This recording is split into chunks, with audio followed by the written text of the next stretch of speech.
경기도 고양시. 아주 특별한 현장을 볼 수 있다는 한 전시장을 찾았는데요. 사람들의 눈이 2배쯤 커지는 놀라운 자리라고요. 바로 디지털 제조 장비 시스템부터 로봇을 공업 기술에 적용하는 모습까지. 급변하는 4차 산업혁명 시대에 다양한 분야의 산업들을 국제 트렌드에 맞춰 볼 수 있답니다. 2022 한국산업대전은 미래 기술과의 만남이라는 주제로 전통의 기계산업과 IT 기계 업체들이 같이 협업하여서 해외 바이어들에게 국내 우수 제품들을 소개하기 위해 만들어진 전시장입니다. 각 분야의 산업 현장을 그대로 옮겨 놓았다고 해도 될 정도로 그 현장감이 느껴지는데요. 로봇 기술 시스템이 적용된 제조 현장은 이런 모습이었군요. 완성된 빵을 접시에 옮기는 로봇도 있고요. 길을 걷던 사람들을 깜짝 놀라게 하는 로봇도 있다고 하는데 바로 길을 활보하고 닫는 이것. 조작하는 사람 없이 스스로 움직이는데요. 정체가 뭘까요? 저희 로봇 같은 경우에는 AMR이라고 해가지고 자율주행 로봇이라고 생각하시면 편할 것 같아요. 자율주행? 네네. 이제 위치는 정해져 있는데 그곳을 로봇이 찾아가서 그리고 도킹까지 이제 자기가 알아서 판단해서 해서. 주변을 조금만 관심 있게 둘러보면 어느새 우리 삶에 로봇 기술이 밀접하게 다가와 있는데요. 확실히 편리함을 제공해주고 있죠. 그런데 로봇 산업의 새 지표를 여는 곳이 있다고 합니다. 수많은 로봇을 연구해 새로운 분야에 적용한다는데요. 그런데 한눈에 봐도 뭔가 달라 보입니다. 이게 로봇 맞나요? 이 용도는 다 뭐예요? 우주 탐사를 하기 위해서 만든 로봇이 좀 독특하게 생겼습니다. 우주를 탐사하기 위해 만든 로봇이라고요? 사람들의 끊임없는 호기심, 바로 우주를 향한 탐험 욕심이죠. 인간을 대신해 우주를 탐사해줄 수많은 연구들이 존재하는데요. 지금 당장은 이제 우주에 갈 수 있는 스펙은 아니고요. 우주에 가기 위해서 이런 형태나 이런 구조들의 연구를 하고 있습니다. 3D 프린팅 기술을 이용해 우주 건설 기술을 개발하고 있다는데요. 반복적인 시험으로 오차를 극복해 지름 3m, 높이 2m의 구조물 프린팅에 성공. 나사가 개최한 행성 기지 건설을 위한 아이디어 공모전에서는 3D 프린팅 기술로 1위를 차지하기도 했답니다. 또한 화성 탐사를 위한 드론 테스트 모델도 개발해 만들었다는데요. 이렇게 우주 산업을 위해 연구하는 이유는 뭘까요? 우주만 보시면 저게 왜 저렇게 많은 돈을 들여서 우주에 대한 기술을 개발하지? 라고 생각을 하시지만 일상생활에서 사용하고 있는 기술 중에서 우주 개발을 통해서 사용되고 있는 기술이 굉장히 많이 있습니다. 우리가 사용하는 전자레인지나 정수기, 휴대폰에 사용되는 통신이나 GPS 기술 이런 것들이 다 우주 개발을 통해서 우리가 일상적으로 사용하고 있는 기술들입니다. 우주 기술을 만들면서 우리가 일상적으로 스핀오프해서 우리가 사용되고 있는 기술이 엄청나게 많다는 걸 좀 생각해 보시면 좋을 것 같습니다.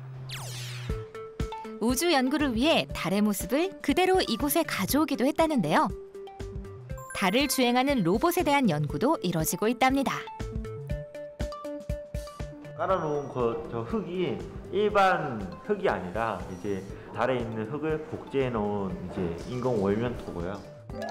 평범한 흙처럼 보였지만 사실 달의 토양과 같이 미세하고 고온 입자인 인공 월면토라는 것. 여기서 주행 연습을 하는 이유가 있을까요? 달 같은 경우에는 중력이 약하다 보니까 한 번 흙이 날리면 2, 3주씩 떠 있습니다. 그 떠 있는 흙을 이제 포집해서 분석하는 게 이제 한국의 어떻게 보면 미션인데 그 흙먼지를 이미지 센서를 통해서 어떻게 좀 잘 관측을 할 수 있을지 그런 연구도 저희가 이제 해볼 예정입니다. 로봇으로 탐사하기 위해서는 유사 환경의 모사가 필수적이라는 것. 주행 성능과 오염도 파악을 위해 달 복제토가 이용됐다면 여기에 복제토를 활용한 또 다른 미션이 있습니다. 로봇이 움직이기 위한 연구를 하려고도 복제토가 있지만 우주에서 기지를 짓기 위한 건설 기술을 이제 복제토로 연구를 하고 있습니다. 복제토를 사용해 우주기지를 짓는다고요? 상상이 잘 가지 않는데요. 어떻게 가능한지 지켜볼까요? 우선 필요한 재료들을 살펴보는데요. 이건 재활용 플라스틱들 아닌가요? 플라스틱을 녹여서 복제토와 같이 이제 합성을 합니다. 그렇게 합쳐져서 만들어질 수 있는 게 벽돌이나 블럭입니다. 재활용 플라스틱을 활용해 우리 생활에 사용할 수 있는 자원으로 되돌릴 수 있다는 건데요. 유기질의 인공 월면토와 무기질의 플라스틱이 결합되면 구조체를 형성할 수 있도록 특성이 변해 강도 높은 블록을 제작할 수 있다는 겁니다. 360도의 고온에서 녹인 후 크기에 맞는 틀에 넣어 굳히면 블록이 만들어지는데요. 특수 제작 플라스틱이 아닌 재활용 플라스틱을 사용해 인체에 해가 없고 내구성 또한 일반 벽돌보다 높다고 합니다. 이런 연구가 이뤄지게 된 건 바로 우주 탐사에 필요한 모든 것을 지구 밖으로 가지고 가기에는 한계가 있기 때문인데요. 현지에서 직접 자원을 채취하고 가공하도록 하는 목적에서 시작됐답니다. 현지 자원 활성화를 접목해 폐플라스틱을 블록으로 만드는 건데요. 오늘 이곳에서 블록이 만들어질 예정이랍니다. 그런데 갑자기 트럭은 왜 등장한 걸까요? 이런 식으로 현지에서 자원을 조달해서 만드는 장치입니다. 파일럿 테스트를 위해 통합연구센터에서 진행되는데요.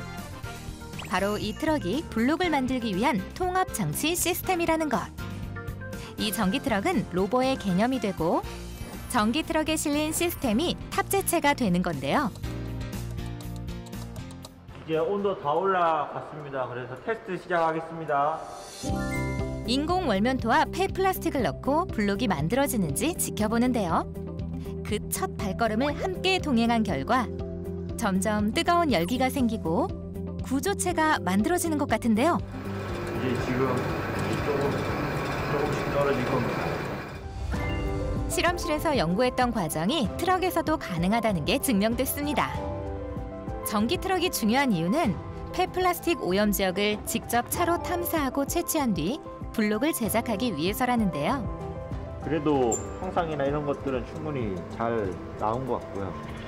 제가 봤을 때는 조금 더 모터를 속도 좀 빨리 해가지고 한 번에 이걸 좀 짜내야 될 것 같아요.